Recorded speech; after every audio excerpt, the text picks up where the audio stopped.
Loving God, be present with us today, and may the words of my mouth and the meditations of our hearts be acceptable in your sight, for you truly are our strength and our Redeemer. Amen. Exiles in a strange land. It happens, you know, to a lot of us as we are taken from the familiar to the unfamiliar.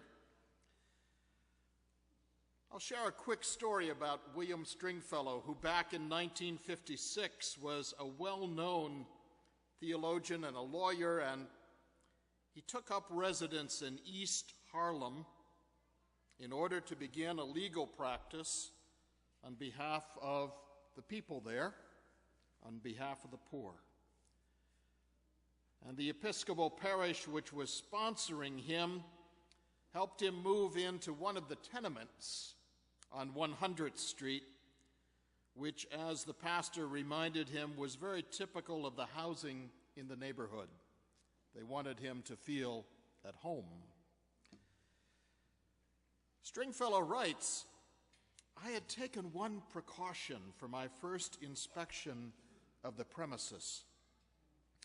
I had served in the military, I was very familiar with DDT, and I had picked up a DDT bomb at the local Army surplus store, and I decided I would take it to the apartment where I was going to be living.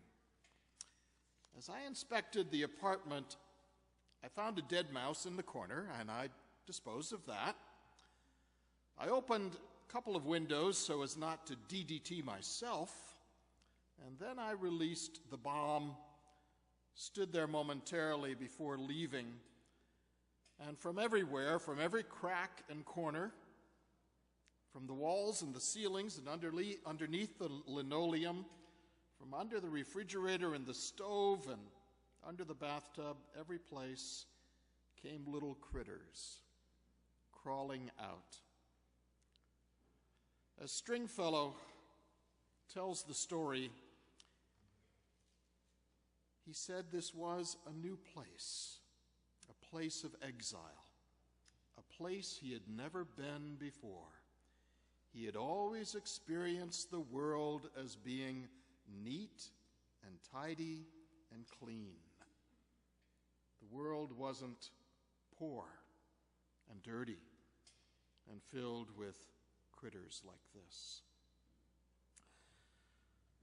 Well, as he went about his work in this particular neighborhood, which was desperately poor, he made a lot of wonderful friends. And one of the folk that he met commented to him one day, "Your shoes are always polished. Why is that?" And he said, "Well, I guess that's an old Army habit that I learned along the way, and I just continue to do it." And then one said back to him, "I'm glad you do it. I'm glad that you're being your authentic self, because now that you're living in this setting, you need to bring your true self into this place."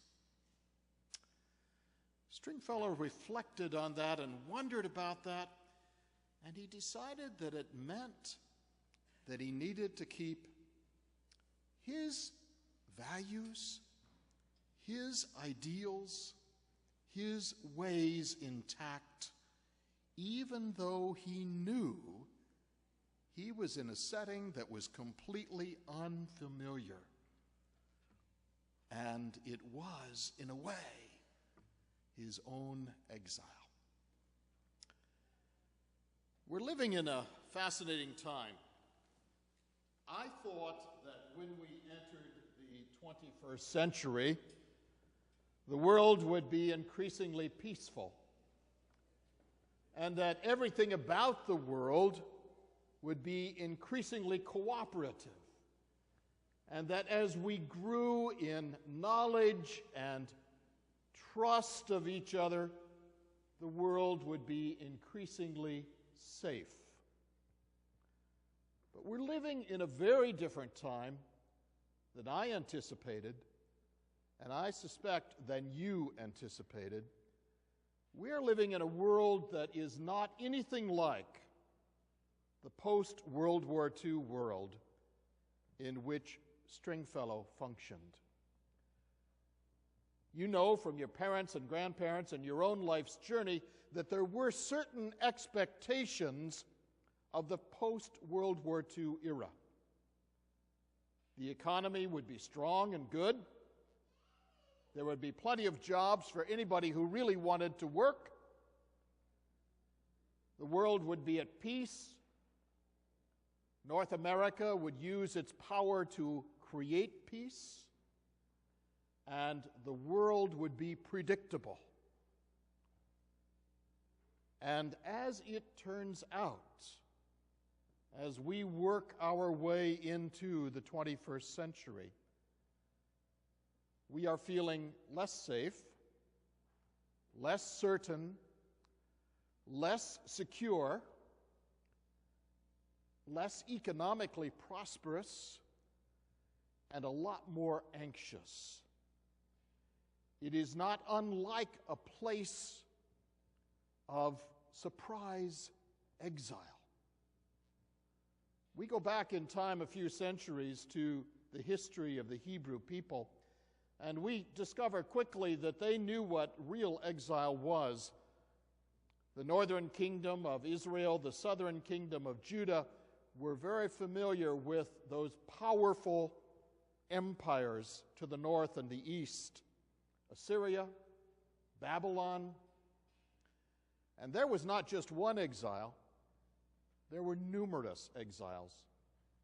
Assyria invaded, took the leaders, the well-educated, those who were craftspeople, back to Syria. Babylon, at least twice, invades Israel and then Judah. Takes the well-educated, those who are healthy, strong, leaves the remnant behind. And so the people who have skills to share are taken back to Babylon. And the setting in which we read the Jeremiah passage today is written in that moment when people realize that they are in Babylon for quite some time. There were other prophets who were saying, be content, don't even unpack your bags. This is only going to be around, this exile thing, for a couple of years. We'll be going home soon, back to the familiar ways soon. Everything will be like it was soon. And Jeremiah is saying, which makes him rather unpopular, it's going to be a while, friends. Could be a couple of generations, friends. Unpack your bags, plant your gardens, build your homes, have children, have grandchildren. And as it turned out, the exile lasted 70 years before Cyrus of Persia allowed the Hebrew people to return to their homeland, back to the past, to create a new beginning. This fall we've been reading in the New Testament in our study group as well.